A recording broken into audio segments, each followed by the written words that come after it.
ఆవిడ ఎంత పాపం చెప్తారో నాకు రాకపోయినా తెలియదు నేను కానీ ఎందుకు అంటే నేను నాకు గుండె బగ్గుమని మాట్లాడాను మేడం. నేను చూశాను. అంటే పార్టీ లైన్ ఇచ్చే వరకు మేము మాట్లాడకూడదు. సార్ అందుకని అయినా కానీ అయినా నేను చెప్పే వ్యక్తిగత అభిప్రాయం చెప్తున్నాను. అసలు దారుణంగా ఫెయిల్ అయింది పోలీస్ వ్యవస్థ.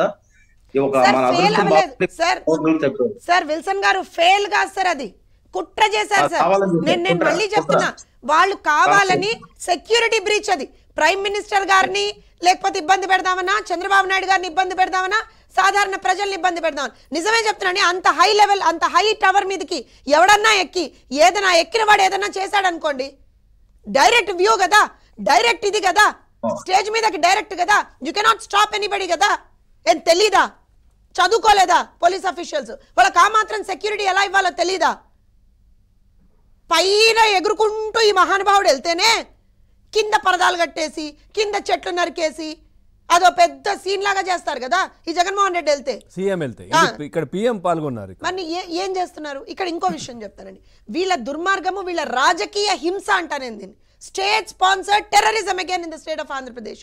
ఎందుకంటున్నా అంటే సార్ సభకి వెళ్ళాడని చెప్పి గిద్దలూరు నియోజకవర్గానికి చెందినటువంటి మన మూలయ్యని అకారణంగా చంపేశారే, సిగ్గు లేదు? మనుషుల పశువుల వాళ్ళు అసలు.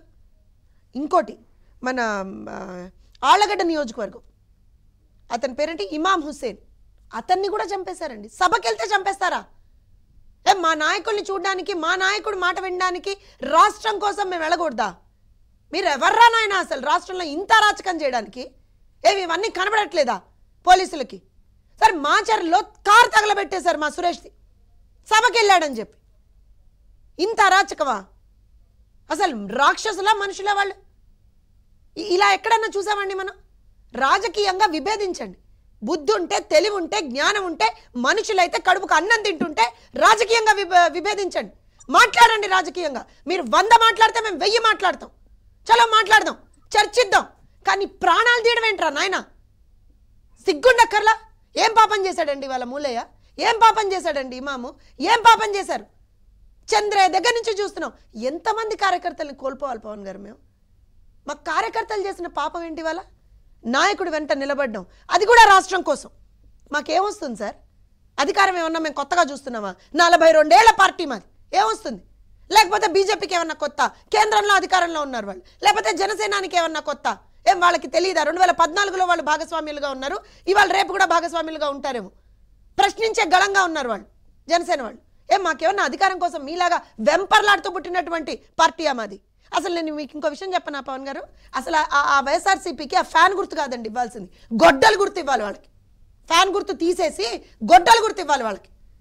అంటే వీళ్ళ రాజకీయం అంతా ఎంతసేపు కూడా హత్య రాజకీయాలు, ఒక హింసా ప్రేరితమైనటువంటి రాజకీయాలు.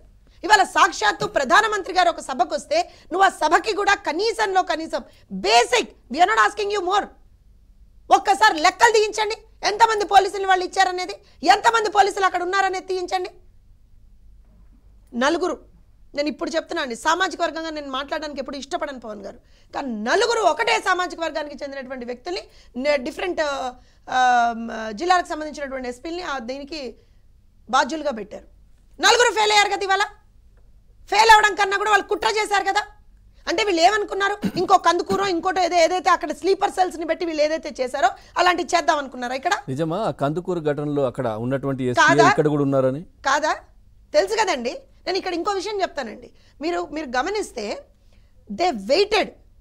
ఇప్పుడు 10 సంవత్సరాల తర్వాత ఒక 3 పార్టీలకు సంబంధించినటువంటి ముఖ్య నాయకులు కదా, సాక్షాత్తు ప్రధానమంత్రి అండ్ ఆల్సో మాజీ ముఖ్యమంత్రి వర్యులు, ఒక పవర్ స్టార్, వీళ్ళు ముగ్గురు ఒక ప్లాట్ఫామ్ మీదకి, ఒక వేదిక మీదకి వస్తున్నారన్నప్పుడు బేసిక్గా కూడా వీళ్ళకి తెలియదండి ఎంత మనం సెక్యూరిటీ ఇవ్వాలి, ఏం చేయాలి అనేది తెలీదా?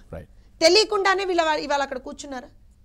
ఇది ఒక ఎత్తు అయితే, కార్యకర్తల్ని చంపుతూ పార్టీలని భయభ్రాంతులకు గురి చేద్దాం, పార్టీ కార్యకర్తల్ని భయభ్రాంతులకు గురి చేద్దాం. ఏంటండి రాజకీయాలు, చిల్లర రాజకీయాలు ఇంకా మానుకోరా?